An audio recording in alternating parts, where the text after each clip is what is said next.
Então começamos. Cardiomiopatia. Primeira coisa em relação à cardiomiopatia hipertrófica, né, é a evolução histórica. Primeira coisa, eu acho que antes disso é estabelecer o seguinte: cardiomiopatia hipertrófica é uma doença perigosa? Essa é a pergunta que eu faço para vocês. Cardiomiopatia, o contexto inteiro, cardiomiopatia hipertrófica, é uma doença perigosa? Ou seja, ela tem uma incidência e a maioria das pessoas que tem cardiomiopatia hipertrófica vão se ferrar na vida? Assim fica melhor formulada a questão. A maioria dos caras que tem hipertrófica, você está relegado ao segundo plano existencial e você é um morto-vivo, é isso aí? Esse é o conceito? A grande maioria dos colegas tem esse conceito. A ideia hoje é desmistificar isso aqui. Beleza? Então, outro aspecto importantíssimo. Prestem atenção na aula, né? Prestem atenção na aula para poder rever os conceitos que vocês têm, para poder não ser o disseminador de fake news, né? Que tá em moda agora, fake news. Não sair por aí falando besteira, né? Porque o cara tem uma hipertrófica, ele é um morredor, ou ele tem mais risco de morrer. Tem nada a ver uma coisa com a outra. Tem nada a ver uma coisa com a outra. Tem que se estabelecer primeiro os conhecimentos para você poder depois emitir qualquer tipo de opinião a respeito de um portador de hipertrófica. Então, começamos com o seguinte: 1868 e 1869, Vulpian, Liouville e Ralph, né, descreveram aí entidades onde você tinha uma obstrução embaixo da onde o ventrículo se finalizava para poder dar início à aorta. Então, estenose subaórtica. Durante muita gente, né, pessoal, todo mundo chamava isso aí de estenose subaórtica, né? Era assim. Em 1957, Donald Thayer, né, que foi quem primeiro descreveu hipertrofia assimétrica sendo associada a uma assimetria de hipertrofia do coração sendo relacionada a pessoas que morreram, então morte súbita com assimetria desse aumento de coração. Em 1957, não tem nenhuma pegadinha, Bercu, numa cirurgia de estenose aórtica, entrou para operar uma estenose aórtica e viu que a válvula era completamente normal, né? Então, na verdade, quem Bercu foi o paciente. Agora, ele observou também que, além dele ser Bercu, o dedo não cabia dentro do ventrículo, de tanta hipertrofia que existia. Então, o VE não cabia ao dedo numa cirurgia de estenose aórtica. Olha isso. O cara entrou para operar uma estenose aórtica, chegou lá, a válvula era normal. Aí ele tentou enfiar o dedo pelo buraco da válvula aórtica, o dedo não encaixava, não entrava completamente dentro do ventrículo. E esse paciente faleceu depois da cirurgia. E aí ele deu o diagnóstico de pseudoestenose aórtica. Pergunto aos senhores, pseudoestenose aórtica hoje é isso? Claro que não, né? A gente sabe muito bem o que é pseudoestenose aórtica. Mas na época o Bercu não estava de bobeira não, até que ele, né, utilizou aí uma terminologia importante, mas não tem nada a ver com o que a gente chama de pseudoestenose aórtica hoje, né? Mas não era uma estenose da válvula, mas o ventrículo não cabia o dedo dele. Imagina o dedo do Bercu, né? Ainda mais Bercu no dedo, dedo no Bercu, coisa interessante. 1957. Em 1958, Brock observou a obstrução do trato de saída do ventrículo esquerdo e correlacionou ou tentou juntar a presença da obstrução da via de saída do ventrículo esquerdo com a etiologia hipertensão arterial. Eu acho que o Brock estava mais por fora do que o umbigo de Vedete, né? Porque a obstrução do trato de saída na hipertrófica não tem nada a ver com hipertensão arterial, né? Em 1961, Brockenbrough, Braunwald e Morrow, esses três, observaram no cateterismo cardíaco a presença de um sinal que acontecia em pacientes portadores de cardiomiopatia hipertrófica e que permitia a diferenciação em relação à estenose aórtica verdadeira. Então, em 1961, né, Brockenbrough, Braunwald e Morrow descreveram esse sinal que é, na verdade, aquela potencialização do gradiente de via de saída após uma extrasístole. Todo mundo lembra disso, senhores? Os senhores estão tão compenetrados, tão desinteressados da história da hipertrófica, tão de sacanagem comigo, é pegadinha, cadê a câmera? O que está acontecendo? Estão se pronunciando pouco, estão só ouvindo mesmo, né? Eu já sei que essas informações já eram de conhecimento dos senhores, mas não custa nada, né, dar uma lembrada, né? Dar uma lembrada. Perfeito? Muito bom. Em 1963, Braunwald fez, então, o diagnóstico de cardiomiopatia hipertrófica. Cardiomiopatia hipertrófica, 1963. Tem muita gente, não aqui no Brasil, não aqui, né, no nosso país, mas lá em Botsuana, que até hoje não sabe sequer fazer diagnóstico de cardiomiopatia hipertrófica. Aliás, não sabe nada, né? É o que deveras prejudica aí os pacientes lá em Botsuana. Então, 63, Braunwald descreveu a cardiomiopatia hipertrófica. Em 1964, Morrow fez a primeira miectomia em cardiomiopatia hipertrófica, tirar um bife do septo, dando origem assim à chamada cirurgia de Morrow, né? Cirurgia de Morrow. Em 1965, Bjork, daquela mesma Bjork-Scheile da válvula, né, descreveu ou hipotetizou que a obstrução do trato de saída do ventrículo esquerdo se devia a um movimento anormal do folheto anterior da mitral tocando o septo interventricular hipertrofiado. O cara só propôs isso porque ele não tinha método de imagem, não viu nada disso, e ele propôs mentalmente que provavelmente a obstrução da via de saída do ventrículo esquerdo, do trato de saída, se devesse a esse movimento da mitral na via de saída, né, obstruindo a via de saída. Em 1969, Moreira foi o primeiro a usar o modo M para o diagnóstico de cardiomiopatia hipertrófica. E Chan descreveu ao ecocardiograma, no modo M, esse toque do folheto anterior da mitral, o movimento anterior sistólico, né, do folheto anterior da mitral, tocando o septo e dando aí, né, dependendo de... Hoje a gente já sabe que dependendo de como ele toca o septo, dando o grau de obstrução da via de saída, né? Em 1972 surge a ecocardiografia bidimensional. 1972, permitindo avaliar os tipos de septo, né, as alterações do septo, nos diversos tipos. Em 1980 foi implantado o primeiro CDI em cardiomiopatia hipertrófica e determinada que essa doença apresentava uma transmissão de caráter autossômico dominante, ou seja, uma transmissão familiar. Em 1980, né? Em 1990, detectou-se que a mutação genética mais frequente era relacionada com a proteína sarcomérica beta-miosina de cadeia pesada, em 1990, né? Em 1995, Sigwart, guarda esse nome, hein? Sigwart. Sabe por quê? Esse cara é meio dono de cursinho de prova de TEC. Ele gosta de copiar e publicar as ideias dos outros dizendo que são dele.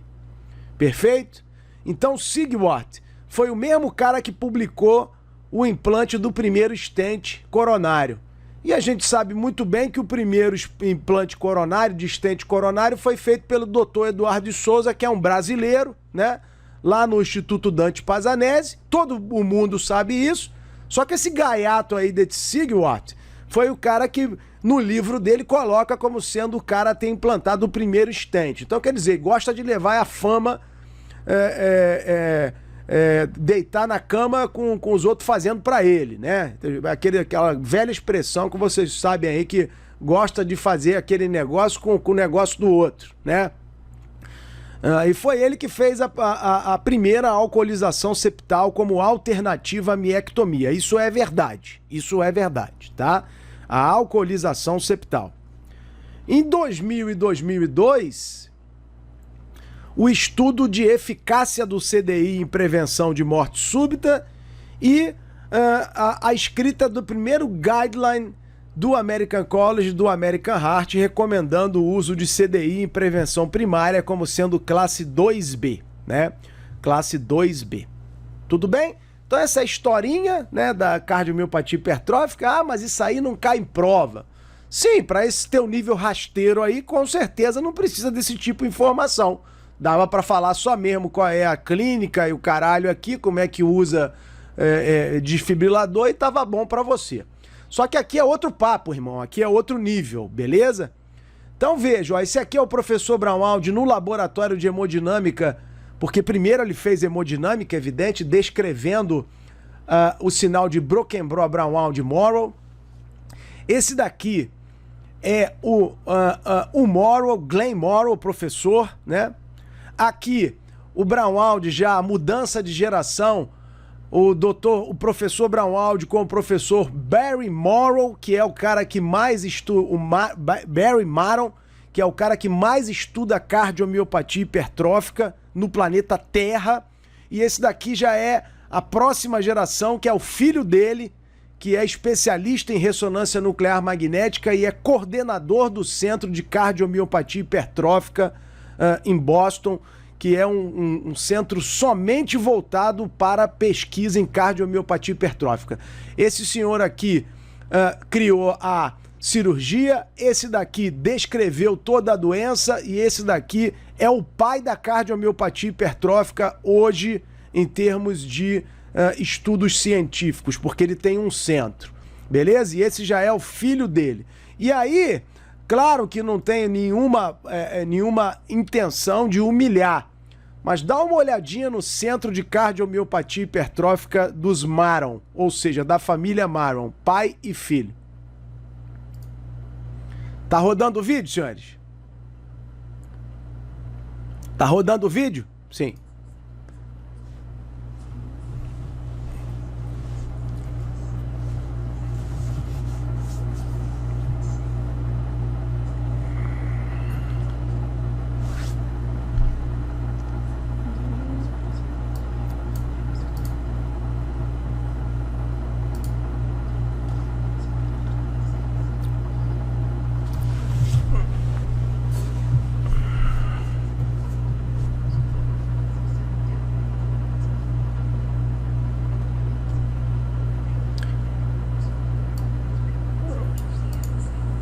Vocês podem habilitar o som na esquerda de vocês, à esquerda em cima, ao lado do vídeo, ok? Beleza, habilitar o áudio, beleza. Vai, vou ver se tá rodando o vídeo. Vê se está rodando o vídeo. Ok. Vai falar sobre um paciente e sobre o centro do pai e filho.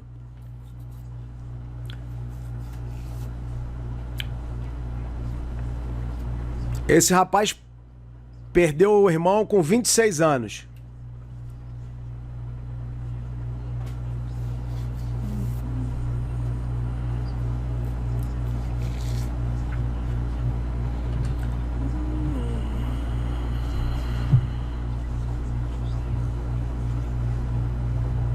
Todo mundo com hipertrófico, o pai e os irmãos.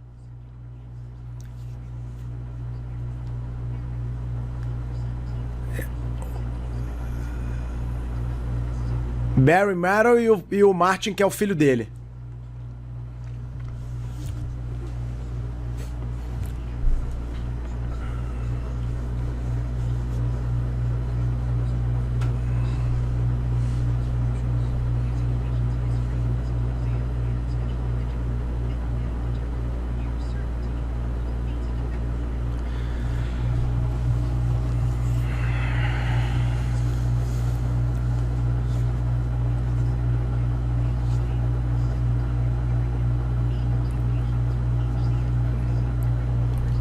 Observem o Centro de Cardiomiopatia Hipertrófica.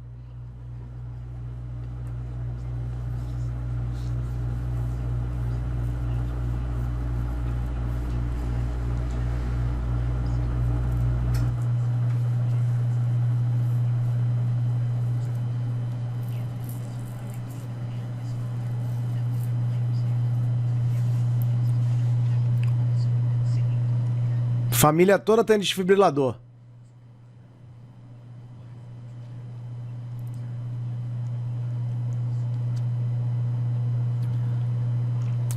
Agora a apresentação do Centro de Cardiomiopatia Hipertrófica.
Tem tudo, até centro cirúrgico, senhores.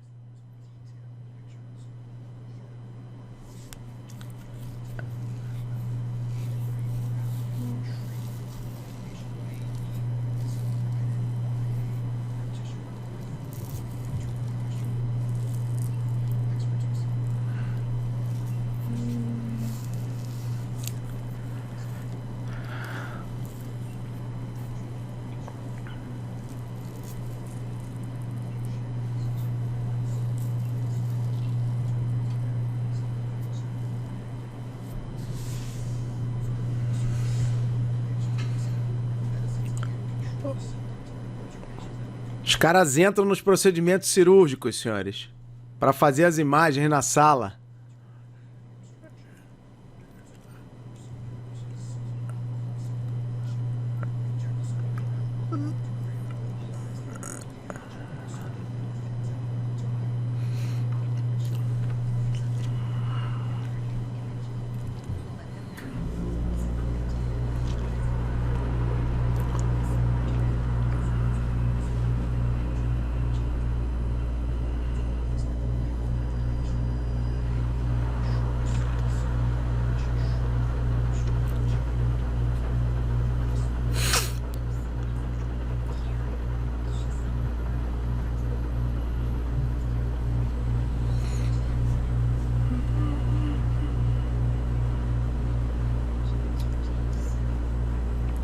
Todas as idades, tá vendo?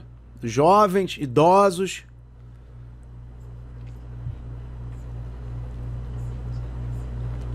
O portador de cardiomiopatia hipertrófica pode ter uma longevidade normal.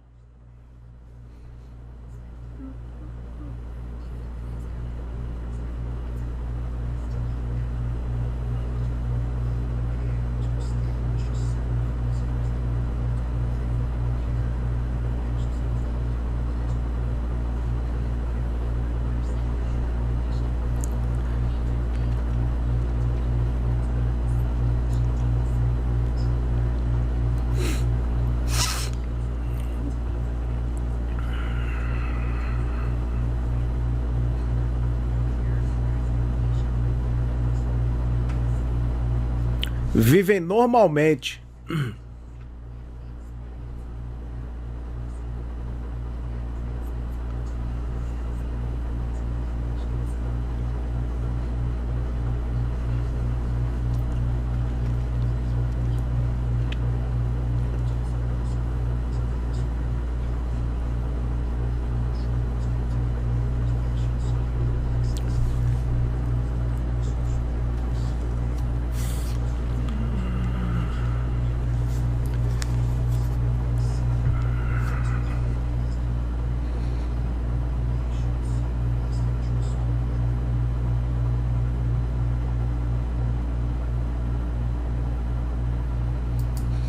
É isso, né? É isso, né? Concorda? A ideia é realmente a gente se compenetrar de que existem essas coisas, existe esse tipo de cuidado com os pacientes, né? E isso é um outro nível de medicina que a gente tem que almejar. A gente tem que almejar. Qual é o problema de conversar com todos esses especialistas do mundo num mesmo nível, né? Então, dá pra gente se animar com isso, porque o que a gente está aprendendo aqui é coisa de primeiro mundo, é coisa da melhor qualidade. Isso aqui é educação médica de primeira categoria que vocês têm aqui, né? Não é voltado para prova, né? E aí entra a história desse cara aqui, ó, que eu não poderia deixar de contar para vocês. Vejam. Professor Andrew Glenn Morrow, chefe da clínica cirúrgica do NIH de 1953 a 1982. O primeiro cirurgião a realizar miectomia na cardiomiopatia hipertrófica em 1960. Podem anotar. A miectomia é a cirurgia do coração com o menor percentual de mortalidade, 0,3%. É das cirurgias cardíacas a de menor mortalidade. E aí, pasmem, professor Andrew Glenn Morrow, amicíssimo do professor Braunwald, era portador de cardiomiopatia hipertrófica, assim como 2 de seus filhos. Perfeito. A reação de todo mundo que conhece essa história é exatamente a que vocês estão tendo agora. Exatamente a que vocês estão tendo agora. E ainda vai melhorar. Presta atenção. Professor Braunwald, professor Andrew Glenn Morrow chamava professor Braunwald de Gene. Falou, Gene, tô sentindo uns cansaços, alguma coisa estranha, um pouco de cansaço quando eu faço esforço. Tem como você dar uma examinada? Braunwald examinou ele e fez o diagnóstico somente com a ausculta em 1961, já que essa era a era pré-eco. Não tinha ecocardiografia. Morrow tinha 40 anos na época. Foi, na verdade, o 25º paciente clinicamente identificado como sendo portador de cardiomiopatia hipertrófica no planeta. 25º paciente clinicamente identificado. Apresentava e apresentou na evolução de sua hipertrófica dispneia aos esforços, tinha pré-síncope pela manhã, teve múltiplos episódios de síncope, fez um episódio de fibrilação atrial e acidente vascular cerebral isquêmico. Olha isso. Observem.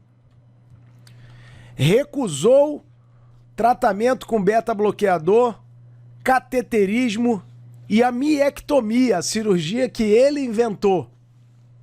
Teve morte súbita aos 60 anos de idade. Veja, recusou todos os tipos de tratamento. Paul Wood foi a mesma coisa. Tem vários exemplos no planeta, dentro da medicina e principalmente da cardiologia, de médicos que agiram dessa forma. Eu não quero tratamento para mim, chegou minha hora, né? Recusou beta-bloqueador, cateterismo e miectomia. Quando ele morreu aos 60 anos, a esposa autorizou a autópsia, né? A necrópsia, no caso. O que foi encontrado? Cardiomiopatia hipertrófica assimétrica, desarranjo miocítico, cicatrizes miocárdicas e anormalidades estruturais da microcirculação. Não para por aí. Professor Morrow teve 3 filhos, sendo 2 portadores de cardiomiopatia hipertrófica de forma agressiva, de caráter agressivo, com fenótipo manifestado precocemente. A filha foi diagnosticada com hipertrófica aos 21 anos e transplantou aos 51 anos. Foi identificado na família a alteração do gene MYH7, ou seja, da beta-miosina de cadeia pesada. Então a filha foi diagnosticada aos 21 anos com hipertrófica e um transplante aos 51. E o filho, cardiomiopatia hipertrófica, intratável clinicamente aos 57 anos. E vejam, fez a cirurgia que o pai dele inventou e o filho dele é portador de cardiomiopatia hipertrófica. Já está na terceira geração da família do professor Morrow com cardiomiopatia hipertrófica. Veja, o filho foi tratado pela cirurgia que o pai inventou.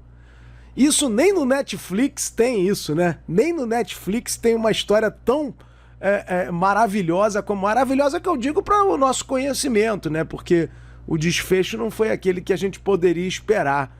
Mas daria um filme tranquilo isso, daria um filme tranquilo, né? E ele salvou o filho dele. Esse é o coração do Dr. Morrow. Olha aí, gente. Relatório da necrópsia. Peso 645 gramas. Normalmente um coração normal pesa 300 gramas. A aorta ascendente não tinha placa aterosclerótica. O VE não dilatado. Átrio esquerdo bastante aumentado. Explica a FA e o AVC que ele teve, né? Septo interventricular de 20. Assimétrico, hipertrofiado em relação à parede livre do ventrículo esquerdo. Grande calcificação atrás do folheto posterior da mitral, que pode ser relacionada a CAN, né? A calcificação do anel mitral do idoso. Placa fibrosa na região subaórtica e espessamento do folheto anterior da mitral com obstrução do trato de saída do ventrículo esquerdo. Esse foi o relatório da necrópsia do professor Morrow. Esse é o coração dele, a peça anatômica do coração dele que foi estudado. E aqui, o coração da filha dele. Olha lá, o mesmo desarranjo miocítico, a mesma alteração na região basal do septo, com espessamento de folheto e um ventrículo altamente hipertrofiado, o que levou, né, à necessidade de ser submetida a transplante cardíaco, aí por insuficiência cardíaca que não tratava, né? Não era por cardiomiopatia dilatada, né? Era por disfunção diastólica tão grave que gerava sintomas de classe funcional avançada por disfunção diastólica. E aí ela foi transplantada. Uma bela história, né, senhores? Uma bela história, talvez a gente vivesse a nossa vida inteira e nunca saberíamos, nunca tomaríamos conhecimento desse tipo de coisa, né? Mas que faz parte da nossa especialidade, que faz parte da nossa medicina, que faz parte da cardiologia, né? Que faz parte de tudo aquilo que a gente precisa ter como cabedal de conhecimento para se colocar num outro patamar dentro da especialidade.